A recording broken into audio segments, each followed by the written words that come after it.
Welcome back to my YouTube channel. We had two big events this past week.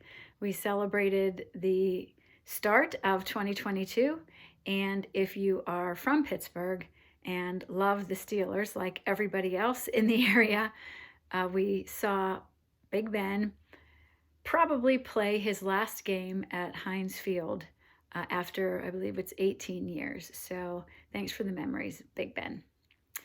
So this week, what I want to talk about is what sellers should start to think about when they are considering putting their home on the market. When I'm working with people, and sometimes, I've had clients that it's been a year and a half process where they contact me and say, hey, I'm looking to sell, I'm not quite ready yet. What should I do? What are the things that are important for me to do to get my house ready? And that's a good move to make. Now, sometimes you don't have that luxury and you just all of a sudden need to or want to sell, and you still need to take some time and think about what you need to do to get your house ready. But there are some things that take a little bit longer. So I just want to go through a short list, and there are other things as well, but a short list of things that you can start to think about if you're considering selling your home. So let's break it down into outside and inside. First appearances, right? Curb appeal. Everybody knows about curb appeal. That is really important. The first impression that your home makes is important. So regardless of the time of year, yes, it's easy in the spring and the summer and the fall in Western Pennsylvania to have your house look beautiful. Well, you have to keep those leaves raked in the fall, but with the flowers blooming or, the green grass and those types of things, it's somewhat easy to have good curb appeal, but you have to keep that maintained. You don't have to put a ton of stuff in, but you have to maintain what's there. In the winter, it might be a little more difficult because the trees are bare, but you still can keep the front of your yard looking nice and clean. If there's snow on the ground, make sure you shovel. If there are extra leaves in your gardens or your beds out front, just make sure those are cleaned up. So curb appeal is important. Another thing that people sometimes don't think about is if your house has siding on it, people will look at that. I've seen siding that is dented. I've seen siding that has bubbled up because a gas grill was too close to it. And those are things that buyers notice as they're walking around the exterior of the house. So if you can, or if there's something very noticeable, you might want to consider replacing that siding or doing something to improve the look of that. Another area that people a lot of times don't think about are garage doors. If you have a hockey player in your life, a young hockey player, sometimes when the net is set up in front of the garage, we get a lot of hockey puck dings in those garage doors. And that, not only makes a ding, but it also leaves a black mark. So those things you would want to make sure you clean up. And if your garage door is broken or if it's paint and it's peeling, you want to paint that garage door. If it needs painted, stain it if you have a wood one. And if you have one of the aluminum ones or metal ones, you want to make sure it's not too dented. And if it can be painted and you want to paint it, that's something you might want to consider doing because people will notice that. The other thing is people nowadays look for that outside area that they can hang out in, sometimes even into the fall or in early spring. So for a fire pit or whatever, you don't have to have the big elaborate, even though they're beautiful, you don't have to have the big elaborate landscaping outside with the pool and fountains and all that. That's not what I'm talking about.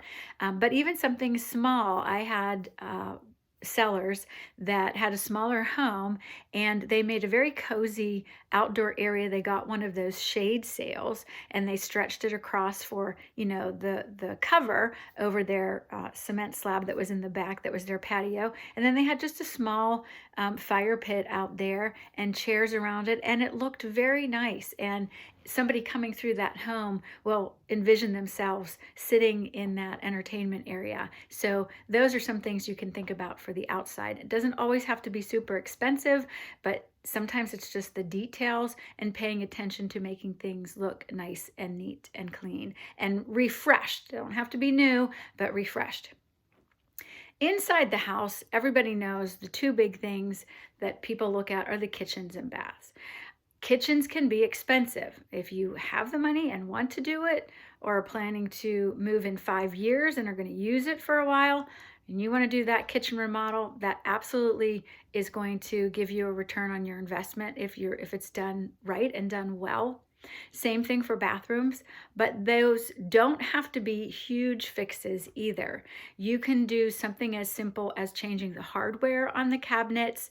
If it needs stain, to make sure you stain those cabinets. Some people paint the cabinets and it can look brand new. A coat of paint can do wonders in an area. A lot of people have done the backsplashes. If you don't want to spend a lot of money, there are a lot of backsplashes that you can put on yourself.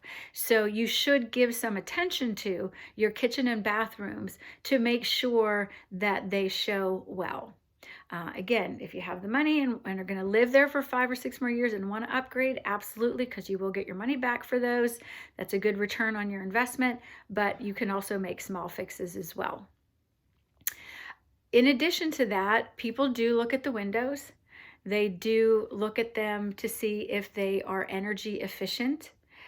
Windows can be costly. So, if you're planning on a 5-10 year plan, or plan, this is not the house I'm going to live in forever, windows, a few at a time, are sometimes a good investment. But at the very least, people will come through and look to see if those windows are energy efficient. So when you are making purchases for your windows, keep that in mind, especially if you're not planning to live in that house forever. If you have extra space, another client that I had, another seller, had a small area kind of in their basement, and they didn't want to redo the whole thing. It was livable, and so they made it a little bit of a game room, and they used some of the room dividers to put in front of walls that were concrete, the slab walls. They had a carpet down there to warm it up. So there are things that you can do in that area to utilize that space, and then it's viewed as a bonus room. So if you have that in your home and you're not sure, if you talk to your real estate agent, if you're working with me, I'll come and try to brainstorm some things we can do with that area so that people can see it as space that is able to be used and maybe even enjoyed, depending on how big the space is. Again, you don't have to do a whole remodel, but people will look at that extra space and see if it's a waste of space or if it's able to be utilized. And make sure there is enough light coming in your house, especially in the shorter months in Pennsylvania, and even in Hilton Head where I work as well. When you have the shorter days, if people need to look at your house after hours, after they're done working at 6 o'clock, 6:30, you want to make sure they can see. So even if you have moved out or partially moved out, please make sure you leave some lamps in there so we can turn some lights on, make sure there are bulbs in there so that people can see your house.